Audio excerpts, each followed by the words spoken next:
خواندوان و جوان هیوی و امیدا پیش روژینه.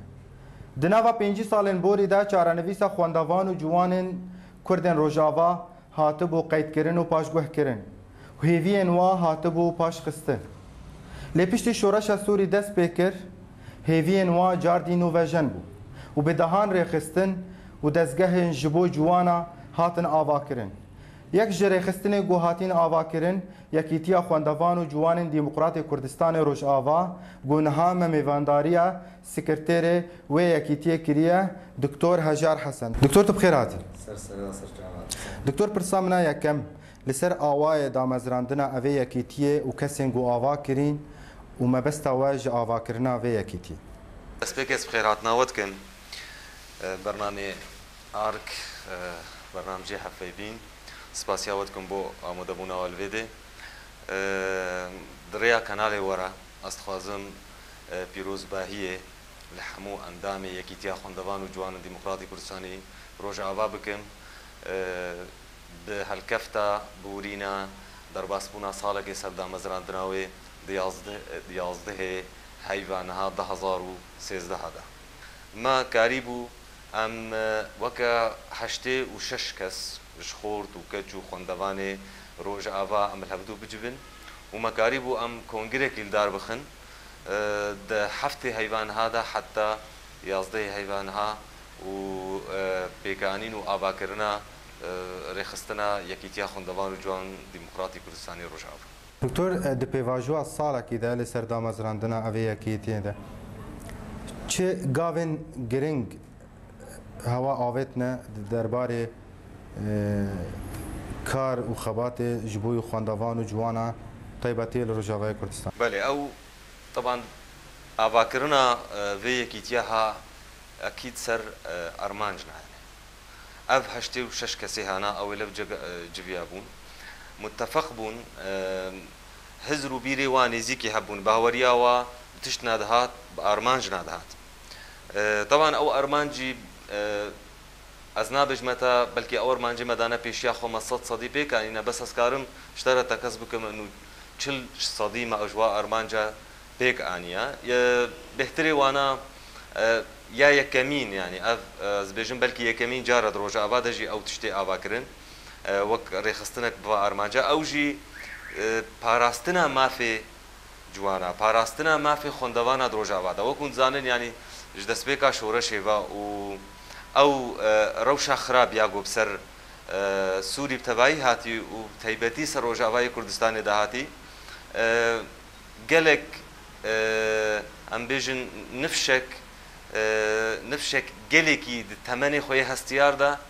و بتیبت خوندوان باندورا گلکی مزن وابوش انستیتوش زانکوش مدارس خوش دبستانی خو هاتن دور کتن مدید وک ما فکی خو یعنی کو اف رخصنا وری آبا کن رخصتنک هبه کاربه ما فی وا خوندوانا پاراسنا ما فی وابکی هول بدش بو کاربه هنک جوا استانگیل پیشیاوانا هنک جوی باندورا خرابیا گوسر واچی بوی چاره سر بکی گلک ارماج وینا یک جی استخوازم بیراو بینم انه نخوندوان تانی جمانه طبعا جوان و خوندوان شخوا مدخواست از وی پرسی بکم دکتر هون وکو یکیتی جد بشاتین بکار آنین بش خوندوان و بش جوانا دست بی که امیج خوندوانا دست بی بکن وکو هون دزانن ام ماوی 3 ساله روجاوای کردستان دی شورش کیره دبوره به هزاران خورد کوچبر و دربدر بون طیبتی خواندوان روجاوای کردستانی هون وکو یکیتی و چه پروژه هبو هون بکاربن آریکاری و خواندوان را بکن و دست آریکاری بگین نوا داکو خواندنا خبر دوام بکن و بچارانویسا و پاشاروجا و تكنا شيء وندانا به. بله او خواندوان وقت ما قلتين حادثة دبيجن از دبيجن بلكي تأثيرها قلقي مظن يا هري بهتر جواكا كردي دلوانا بو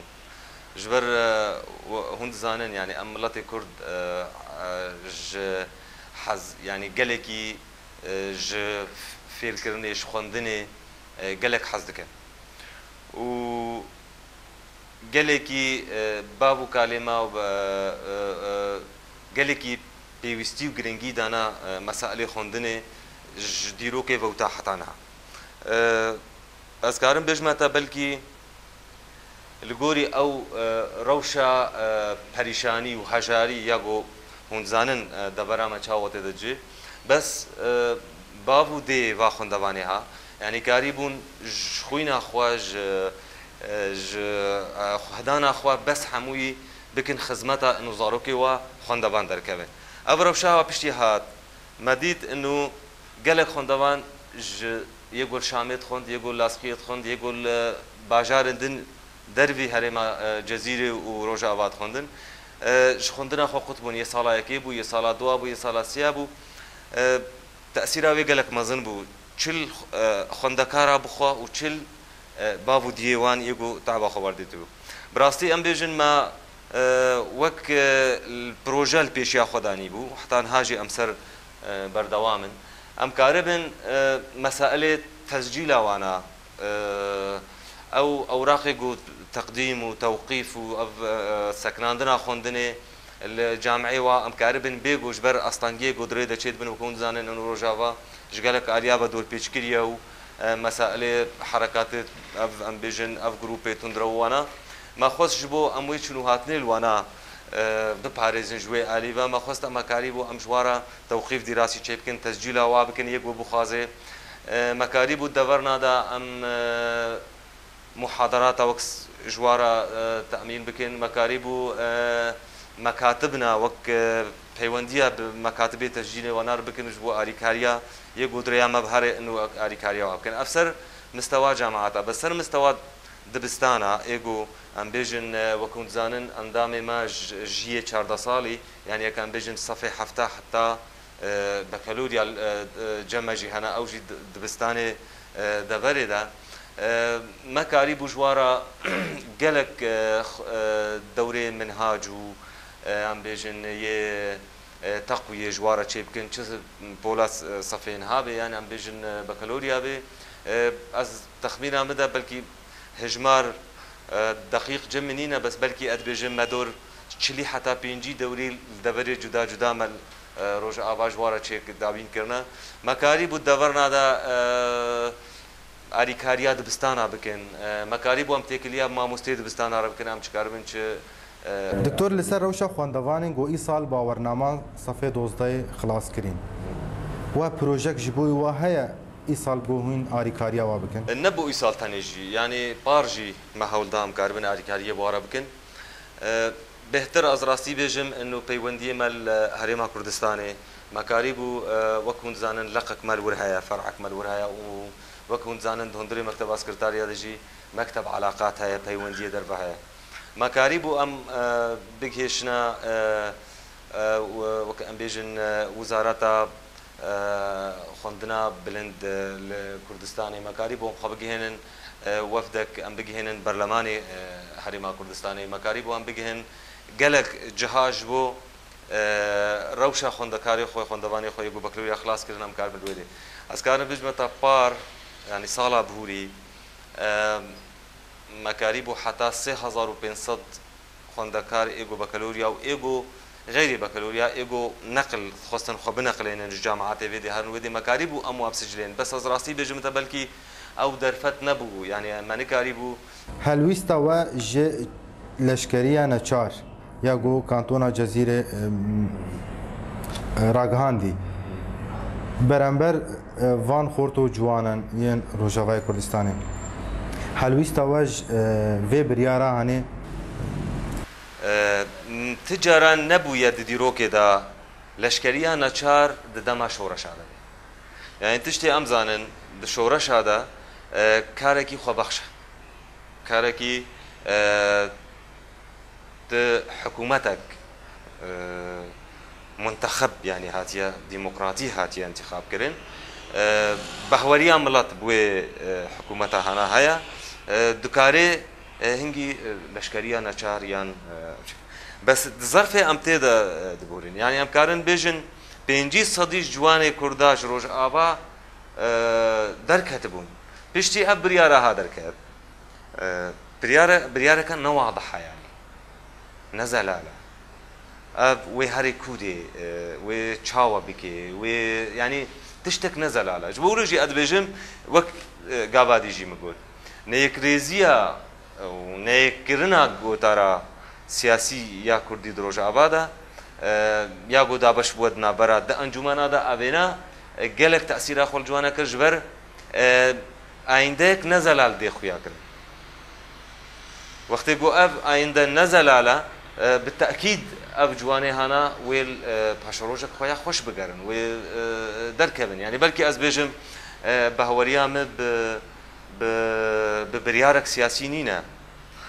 ابناء واتايا و از دركبن جبي ولاتي لي ولو هات تشيبويا ان وقت از بهوريه بو برياريا سياسيين معناتو دفي از دركبن بجروج ابا وكان بيجنج بو باراستنا جيانا خو ودراتي باشا دكتور ام وگرن لسر کاری هوا وکو یکیتی لروجاوای کردستانی تایبەتی لەسەر کاری هەوا وەکو یەکێتی لە عەفرین و کۆبانی gelek caran mod bîne li ser malperên Facebooka gokarê hewa wekû yekêtî li Efrîn û Kobanê ta radekî nexuyaye egerê wê vedgerin çi درست ئەو ژی طبعا دەستپێکە ئاواکردنا یەکیتیە مەدە ئەسکارم vêjî تەربێژم وەکە مەکتەب سکرتاریا انتخابا مەکتەب سکرتاریا هات سەر وەکە بێژ ئالیک جغرافیە بە هات انتخاب کرد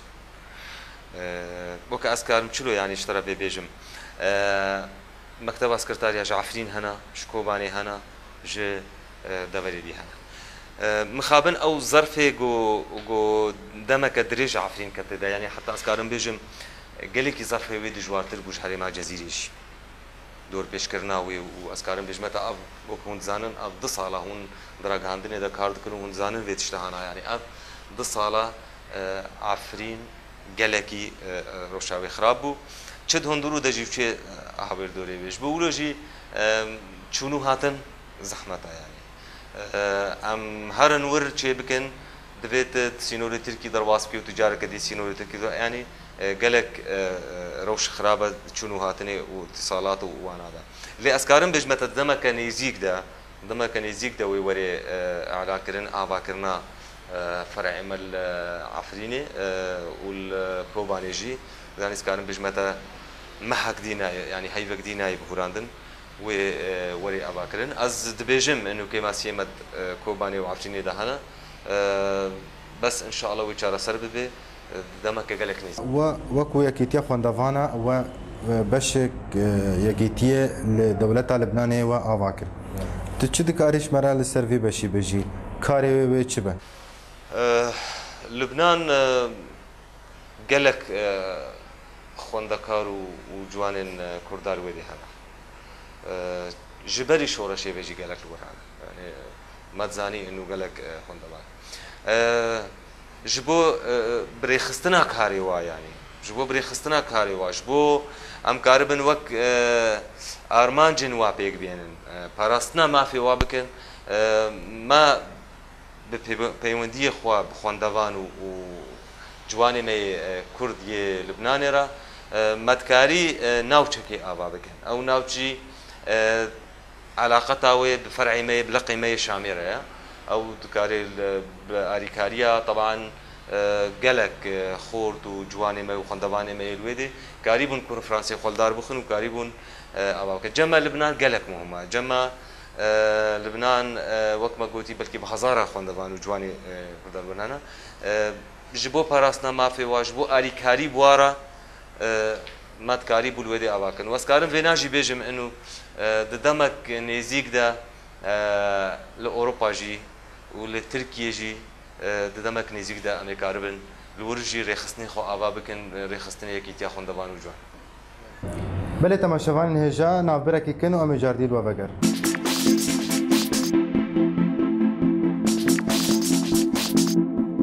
تماشاوان هجا أم جارديل ميواني خو فتقر دكتور چالاکین هری برچاف جبوی اندامن یکیتیا خو هوا لروجاوای کردستان چی پیشکش کرده بله پشتی دامزراندنا یکیتیا ما وقت ما گوتید 11 مها أيلول ده 2013 هذا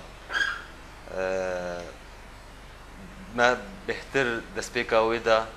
تايبتي دا واري ريخستني حتى ما ريخستنا خوا يعني ام كارن بيجن حتى شست هفته صدي مكاريبو ام ريخستنا خوا سراس بكن بيرجي مكاريبو جلك چالاكي وقت كونغريما سر اتفاق بو يعني او ام بيجن جوري چالاكي يگورن دار خستن و ارمانجه گوجبر یکیتی هاتی آبا کرن اسکارم بجمتا حتی بلکی 500 چالاکی جی مچه کریت روجاوای کردستان چج وک ما برین ها گوتی جبو خندکار و خندوانه مکری جبو خندوان و جوانا دست پیک دا اسکارم جور چالاکیا چه بیرهاتنن نتوایتی ایگو ملت کرد واحد کفتا بیرتینه ام تیدا بجدار بون مکاری بو بتمامی اموانا دار بخن وکی دی که چالاکیه گو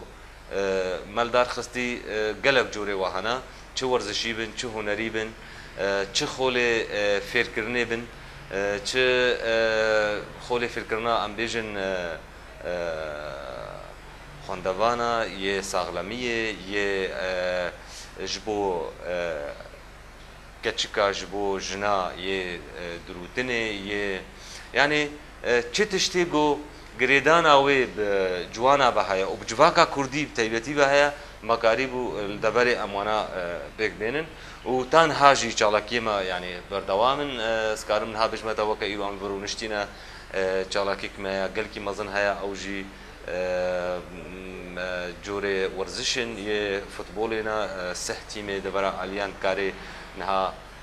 وکبه یاریا لیستکیوا بردوامن ام بیجن ل استخوازم دوی نخاله هذا تشکی بیجم یعنی هر دبرک ما جزیره یان کوبانه یان عفرینه تایبین بندیک وی هیا یعنی او الجوري وی دبره الجوري حتى وی جغرافیه مكاريبو ام چالاكيال غوري وينا شبكه ما بيوندي قالك بمسائل رخراون يعني منظمات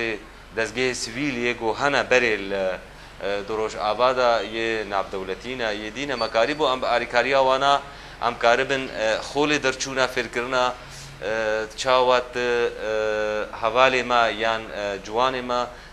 فيري مسائل دزگاه سیویل ببین چاوا فێری مەسائلێ ڕێڤەبەریە ئیدارێ ببن دەما کاردا ئاستانگی پرسکرێک دەردکەون هۆلێ هون وەکو یەکێتی جۆرێن ئاستانگی دکەون دریاوەدا وەکو یەکێتی چنە بەڵێ ئاستانگی ئەکید هەنە ینی ئاستانگی چ هێلا وەک بەری ناژی مەگوتی ینی مەسائلی سیاسی گو هەنا بروج آبادا نبونا أو لكاريك تمام يعني نبونا أو ترصى جش باشروجي ياقود حياة نزل البونا أكان بيجن باشروجا سوري تماي وكي ديجي روج آباد تايبتي يعني أب قالك باندورا خل مسائل نشاطات وتشون وهاتن وكاري جوان و ام بیجن خواندوانات که یا خواندوانا اد بیجن ما برین ها گوت یعنی چاو او دور پیش کردن او مسائله هانا یگوت هانا حتی د هندوری باجاره کی دا د هندوری دوره کی دا یعنی وقتی گو لقه کی ما فرع کی ما یان ناوچه ما بخوازید استانگی هر هانا یعنی گلک هانا لی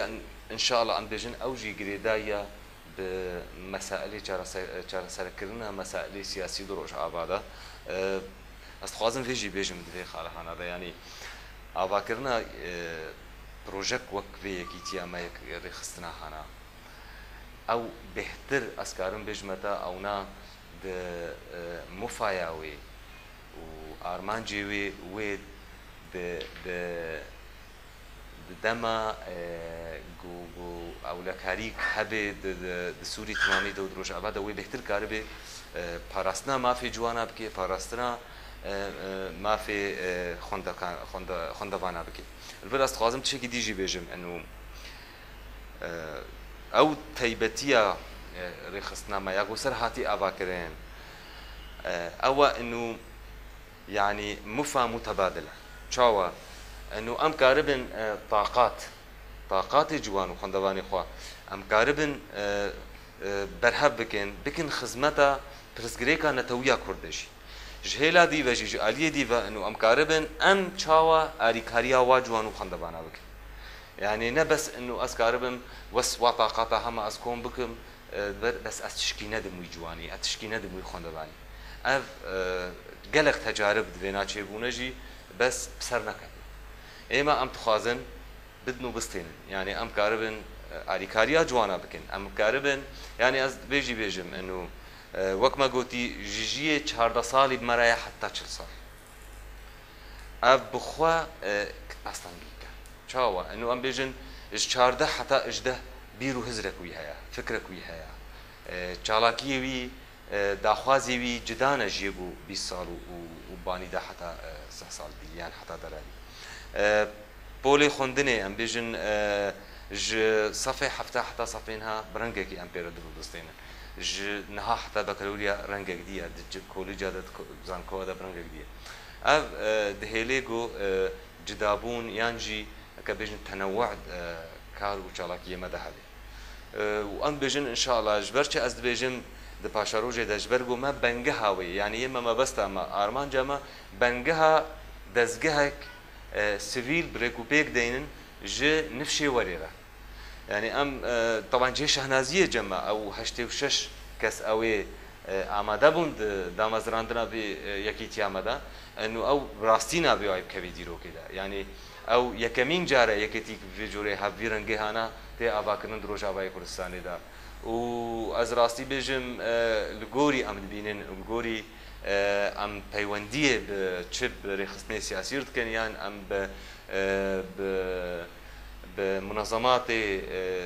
دزگاه سفیر رد کن ام میزینن انه یکیتی اما باش سرکفتنتی يعني نجاحات يعني او جي طبعا حمو براستي بكاري هبالي ما او جوان او كتش او خندوانه ما خدان بر وی کاری براستی گلک تعبین يعني باشا دكتور بري دمكي هولداني هوا هبون جبوهين درباسي انجمن اجتماعيه كردي بون او بروجه هوا الكويدي سكني سيوانا انجمن اجتماعي كرد وبراستي ام البندي كونغري وانا يعني ام بندي كونغري انجمن وكنت زانن بلكي ازبيجن نها اخر يجي كونغري وانا وك ام بينن سيوانا كا ام جي وك ريخستنا جوان وخندوانا ام كاربن دهندري وي ايطالي دا ام كاربن كاري خوبكن بهزاران براستي خورتن كرد نها خندوان كرد دمالي خدمانه ومرق دكن وي تشاوا ايصال درباسي زانكوا ببن يعني هون وكو يكيتي و دليفن جوارا پیدا کرنا يانجي بروجي وده هي هون كاربن خدمتك جوارا بقشتي اسكارن بجمت بقشتي يعني تمامي وقت تخص قلت ناخذ تمام كن يعني او مثلا انه ام برنامج خو بروجرامي خود دينن شش هيبه ولا يعني ها بيشتي درباسبونا صاله كيش دا مزرندرا يكيتي اكيد امي تقييمك شغل بكن ومشاريع عندي دين طبعا هر امي بردوام بندوا چالاكي خويا بريد ومشاريع خويا بريد بس تيبت جبو برساوا يعني مثلا خندكاره وقت ما قلتي صاله تشويجي ما قالك دريا خرما سجلاندن ونافي والجماعه يعني قوري اخر وكبي معلومات جمع وقولي دانو ستاندنيما بحكومة اقليم البرغو دليفاما يعني درفتا ما يكمين او حريما كردستان يا جبرغو تدبري دينين ام قاربن شكل اندور السوري دا ام دكارن دجينا دا اري كاربن جهبو حوالي مليهانا جهبو ام قاربن مثلا محاضرات اشخون دا بنار بين اشخون دا قرار ام بيجن تسجيل او توقيف دراسي او ام بيجن د سايت مدد موقعي مدد سر ام بيجن روبلا فيسبوكي ام بيادكن الحريمه كردستاني جوك ما قلتي وك صالات شويجي ديسا غافا ام بيجن برياري وزاره التعليم العالي يعني وزاره التربيه بيشتي جو برياري وادركتن ما بنفسها روجيدا مسر سايتي خوبايا كرن تسجيلها خوندوانی بکلوریا گو خلاص کری خوندکارش کنگی دبلشه و کنگی داوید به یا نقله چه شروط جوار لازمن و که ام بیجن اف اوراق و تشتیگ و پیویسی و همش بو کاربن و دبسی جنن و ما وکمت برین حاجی ما گوتی ما گله کی سردانا گله جها کریا لوده بری تشتیگ دیجی ام مثلا ائتلافه گو ام میزین گو ام کاربن